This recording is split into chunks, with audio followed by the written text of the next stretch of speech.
If you were to go to a public place, like a shopping mall, a park, a restaurant, wherever it is, and ask regular average Joes on the street if they wanted to be successful, the majority, and if they were all being intellectually honest, all of them would say yes without hesitation. If you were to follow up that question with what does success look like to you? Because success is subjective. Some people view success in terms of wealth. And there's nothing wrong with that. If you want to pursue wealth to take care of your family, to give back to your community, that's admirable. Some people view success in terms of how they raise their children, which is admirable as well. You create better people for society. That's the only way to make society better, is to start giving these kids some guidance. Who gives a damn what Washington, D.C. does? It's time for us to start raising young men and women in order to make them successful. But that's another story for another day. The point I'm making is success is subjective. What one person thinks success is or looks like, feels like, smells like, because success is a tangible thing, another person would disagree wholeheartedly.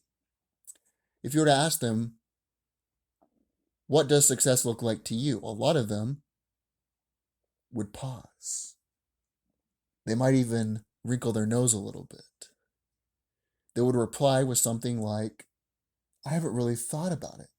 But you just said you wanted to be successful, but you've not really thought about what that looks like. That's like going in a car and saying, I want to go to the best vacation spot, but you don't know what that spot is. You just start wasting gas, which is time, energy, and money. Some of them would finally figure something out. They would say something like, I want to make the school basketball team. I want to be a teacher. I want to make more money. I want to get promoted at my job. Whatever it is.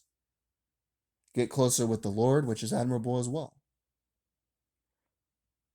Then if you were to follow up with the third and final question of what is the first step you need to take to get to your final destination or to gain that success that you desire, you would even have less of them able to respond to your question. There's a reason for that. It's not because people are bad. It's not because people are stupid. It's not because people have anything wrong with them. It has to do with something natural pertaining to the human species. I made a video delving into this topic called the paradoxical human mind. The basic premise is our ancestors survived primarily due to reproduction and not dying. Therefore, your brain has evolved from the Stone Age, even though we are now living in the technological 21st century, in the year of our Lord 2021. We're still thinking the same way our ancestors thought before modern electricity, meaning that our brains are content when we have food in our bellies and we have water, a place to sleep. And if you're fortunate to have a significant other, or you like to do your thing, I'm not here to judge, I'm just here to inform, inspire, and speak, whatever it is. But if you reproduce, if you survive, which most of us do, even people who are considered in poverty in the United States live like kings compared to 99.9% of the world. Access to clean drinking water, access to foods. Then you feel content. But the reason I say it's paradoxical is because, on the other hand, you also feel bad because you're not seeing yourself progress. It's kind of like this. I've done this before, personally. I'm sure all of you can relate to this. You know it's your next day off of work. You tell yourself the night before, okay, I'm going to get some sleep, I'm going to wake up early, and I'm going to get stuff done. I'm going to go to the gym, go on a run, read a book, learn about personal finance, go to the dentist, go get my car looked at, whatever it is that you want to do. You go to sleep early, you wake up the next day early. You tell yourself, wow, I woke up at 8 a.m. For me, that's early. I'm a night person. Shoot me. Woke up at 8 a.m. Okay. Well, the car place doesn't open until 10. Before I work out, I need to get some food in me. And I need to wake my brain up before I start to read. So what you do is you wake up, you eat something, you eat a whole-hearted American breakfast, whatever you're into, your prerogative. Then you tell yourself, okay, when it is 10 o'clock, I'm going to call the car place. But until then, I'm going to watch an episode of my favorite show. Turn on your favorite show. You stream it. Get into the episode. Or you might scroll on social media. Or you might start watching a bunch of YouTube videos. Or you might go on Twitter, whatever it is, you find something, some form of escapism, some form of entertainment.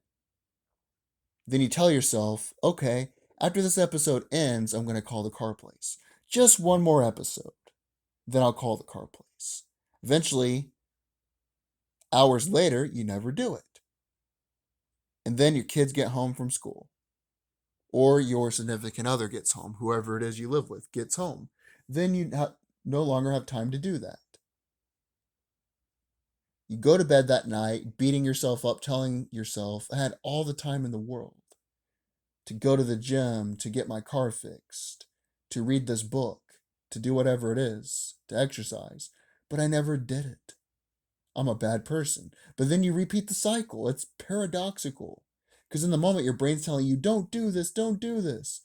But then again, you feel miserable later on. I'm telling you, that is the paradoxical human mind. I've talked about this extensively. But I'm a solution-oriented individual. I don't like to just give you the problem. I like to offer you a solution. The solution is simple. You don't need to listen to all of the bullshit platitudes from Tony Robbins. You don't need to turn on these motivational videos. You don't even need to read for 5 hours. This won't even take you 10 minutes. What if I told you the first step to success is literally 5 minutes or less? That'd be a great motivational book, some bullshit on Dr. Phil, you know. The first step to success in 5 minutes or less. I could see Dr. Phil or Oprah selling some of that bullshit, but it is true. It's not bullshit. It's just that you could use that as a clever marketing ploy, but I'm not all about that. I'm a real person. Good, bad, ugly. I'm a real person. I want to give you the facts. Here's what you do. You write down your goal, and then under it, you write first step. What is that first step you need to take? I want to write a book. Well, what's the first step? You start writing. I want to make a podcast. What's the first step? You start recording content. I want to make money. What's the first step? You find out the best rate of return you can get for your dollar in order to begin building a stream of income, whatever it is. Then you take that first step. Then after that first step, you see what the second step is. So on and so forth. Rinse, repeat. Once you figure that out, you will see amazing momentum being reached. It's crazy. I was such a freaking loser. I wasn't really a loser. I just didn't apply myself ever. When I was in high school, I never tried. I made mediocre grades. I was literally in the middle. I made middle C's. Not high C's, but middle C's. I didn't try when it came to going to the gym. I didn't try when it came to anything. The only thing I really tried on was basketball. That's about it. And that didn't really get me much. I mean, I can hit some shots, but that's about it. I'm not going to make the NBA anytime soon. as a 6'1" white guy. Not going to make it. But once I started applying myself in the gym, once I started applying myself financially, once I started applying myself in all these areas, educating my mind about the banking system, educating my mind about how money works and how to get it to work for you, I saw all of these amazing gains rising exponentially. It was amazing to see. And it just became easier. It's kind of like a snowball effect. It becomes easier along the way once you start doing it. It becomes more or less repetition every day instead of saying, oh, yeah, I got to save up $10,000, then invest that in the stock market. That's basically gambling, speculative gambling. What you tell yourself is, I'm going to invest $100 on each check and put it into, this fund or put it into the bank, whatever it is. Then $100 becomes 300, 400. If you do that throughout the year, it becomes 1,200. And then if you can gain some sort of rate of return, say you even get 10%. Well, then if you invest 1,200, what is 12% of 1,200? Rather, what is 10% of 1,200? You'll have almost 20,000 in the bank. That's all you got to do. But you got to educate yourself on it. Stop bitching about politics. Stop scrolling through social media. Write down your goal, write down the first step, and then get to it.